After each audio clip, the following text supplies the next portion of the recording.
Hi, welcome back to season 2. Yay! So, season 2, Food Pantry Fine Dining, where we take food that is provided at the Open Door Food Pantry in Gloucester, Massachusetts, and we showcase certain items in recipes that can be made at home. Today, in episode 1 of season 2, we are going to do a short crust pastry. Short crust pastry. Now, the word pastry makes people a little uncomfortable, but this is a very simple recipe and it can be used in a few different types of recipes. You can do it for tart shells, you can do it with quiches, you can do it with meat pies, you can do it with empanadas. There's a few different ways it can be used, but today all we're gonna do is the short crust pastry. Now, what we have is we have flour, butter, cold water, kosher salt. Those are the only ingredients. We have 1 1/4 cup of flour. We have 1/2 cup cold butter cut into small chunks. We have ice water, which we will use 3 tablespoons of, and we have kosher salt, and we will be using 1/2 teaspoon of that. So first thing we're gonna do is we're gonna get our food processor.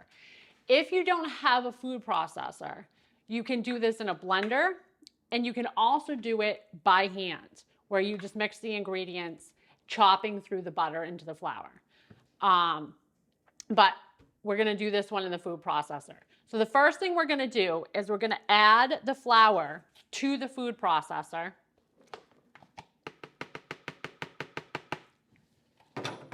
Then we're gonna add 1/2 teaspoon of the kosher salt into the flour. We're gonna put the lid on the food processor and we're gonna pulse it once, twice, thrice, 3 times, 4 times. This aerates the flour, mixes it up a little bit, it incorporates the salt, and removes any lumps or bumps from the flour. So at this point now, we're gonna take the lid back off the food processor and we're gonna add in our butter. Now, I've already cut this butter up into small chunks. When you get your stick of butter out, make sure it's very cold. You're gonna cut it into small chunks and you're gonna use 1 entire stick of butter. So this is cool because you use 1 1/4 cup flour, 1/2 teaspoon kosher salt, 1 stick of butter, chopped up into small pieces, kept very cold. Now we're gonna add that right into the flour mixture. And at this point, all we're doing is we're gonna slowly pulse, which is there's actually a pulse button on your food processor. You're gonna pulse through the butter into the flour until it becomes a sandy texture. And trust me, the sandy texture thing, you'll know it when you see it. It'll look like small, tiny grains of sand. What this does is it moves the butter and the flour together while not smashing them together. The butter stays in small little pieces. And when it does this, when it cooks, it actually creates little pockets within the dough of buttery, melty goodness. So that's why we want to keep the butter from being completely smashed in the flour, and we want to just move it, mix it through the flour. So at this point, the butter is still looking like large stones, and we want to have marble size. So we're going to keep going for another minute, just repeatedly hitting the pulse over and over again.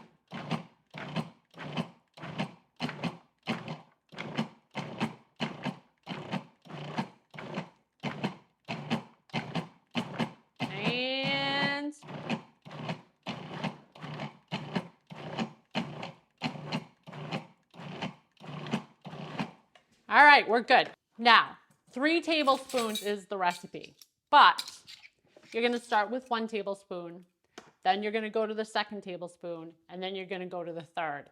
At each point, you're gonna stop and make sure that the dough doesn't look too wet. You want it slightly soft, but not mushy. So we're gonna take 1 tablespoon and we're gonna add it in to the dough. And we're gonna pulse it through. The reason we're doing pulse and not just slamming it on is because the blade will slowly but surely turn that butter into mush. We're trying to keep the butter on the cool side. That's also why we're using cold water. So I've added 1 teaspoon and now I'm gonna add a 2nd teaspoon. I'm gonna pulse it through.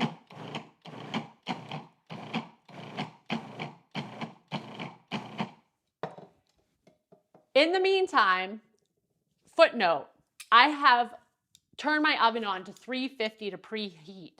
The reason I've done this is once we get the dough rolled out and rested, we're going to pre-cook it at 350 for about 10 minutes. What this does is it makes sure that the dough gets nice and crusty before we add in whatever we're doing for our toppings, whether it be a quiche or a pie. That way the dough doesn't stay mushy on the bottom after we cook stuff in it. So I have the oven heating at 350. That can happen while we're making this dough. So now I've added 2 tablespoons. I'm going to add the 3rd tablespoon. And we're gonna just pulse that through. Now at this point, the dough is gonna be coming together and you're gonna start to see it change its texture. It's gonna go from a mealy texture to more of a spongy texture. At this point, I've added 3 tablespoons of water. Now, as I'm pulsing it through, you're gonna start to see that the texture of the dough will change. It'll go from mealy to softer chunks, larger chunks, and you'll see it start to stick together. Once that starts to happen, you're actually gonna shut it off and you're gonna transfer it over to a floured cutting board. We're gonna do that now. We're gonna put the cutting board on top of a damp dish towel, so that it doesn't slide around on the counter. The damp dish towel will ground the cutting board when you start to roll it out, and it'll keep it from moving around. So I'm gonna lay out a damp dish towel underneath my cutting board, flat, and then place the cutting board back on top. At this point, we're gonna make sure we have our rolling pin, and we're gonna want a little bit of extra flour in a bowl so we can dust it over the board. You wanna dust the flour lightly over the board without adding too much because it'll make its way back into the dough as you roll it out. So at this point, I'm going to just sprinkle it over the cutting board. I'm gonna rub it around to make sure that I don't have big piles of flour waiting to make my dough too dry or chunky.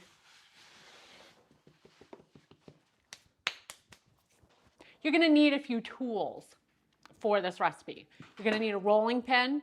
You're gonna need a piece of parchment paper or some saran wrap. You'll use this to wrap the dough, which will need to go in the fridge and cool for about an hour. It can cool overnight. What this does is it hardens the dough so that it doesn't get too mushy when you roll it back out for the pie dish. And speaking of, you'll need a pie dish. I use a glass one, but you can use a metal one, whatever kind of pie dish you have on hand. At this point, I'm going to move the dough over to a floured cutting board to finish it. As you dump it out, it's gonna look less like dough and more like a pile of wet sand. With your hands, you're going to slowly work it into a mound. Once it becomes a mound, you're going to slowly work it into a disc.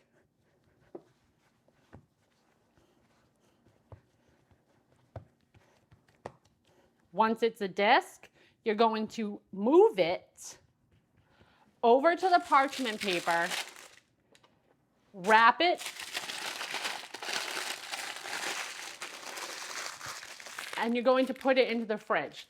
It should stay in the fridge for an hour to 24 hours. What you're doing here is you're letting the dough rest. Once your dough is done resting, you're gonna take it out of the fridge and you're gonna roll it out. Now, this is an important tip. When you roll out the disc, you are going to do a series of rolls, flip it, series of rolls, flip it. This keeps the dough from getting too soft, breaking into pieces, and it also keeps it turning into a circle evenly.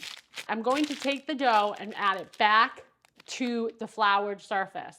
You'll notice that it's hard. It's not as soft as when you put it in the fridge. And when you first start rolling it out, you want to start softly. Remember, you're going to slowly manipulate the dough.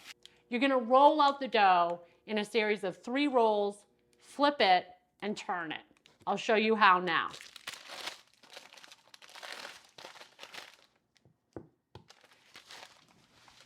You're going to place the disc in the center of the cutting board. You're going to take your rolling pin and you're going to slowly rock it over the top of the disc. At first, it's going to feel hopeless. It'll only last a minute. The dough will start to warm up and roll out easier and easier. So you're going to go over it once in the center, go in another direction, go in another direction again. This is great for the upper body. Going to flip it over, and you're going to keep doing this until you get an 8-inch thick, larger circle in the dough.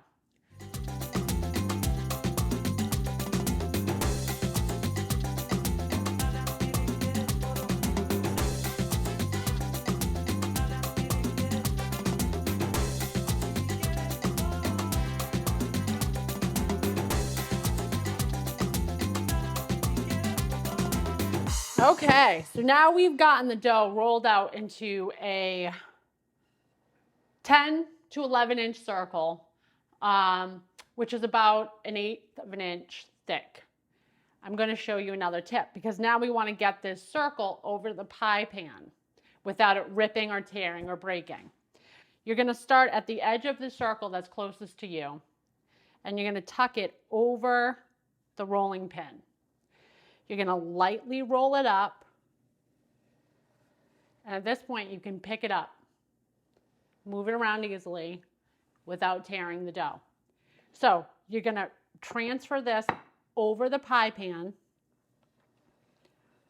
gently and carefully, trying to center it like so. At this point, you're going to lift a corner and tuck it down very gently into the pie pan. You don't need to force it. It'll go down pretty easily. Just gently lift. You just want to lift up the corner as you tuck it so that, again, you don't rip the inside. Once that's done, you're going to take your fingertips and you're going to apply pressure to the inner crease, just to make sure it's tucked down all the way.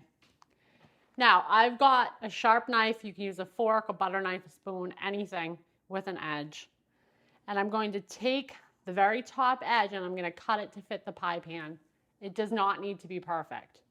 So at this point, I'm just going to run it around, pull out the excess.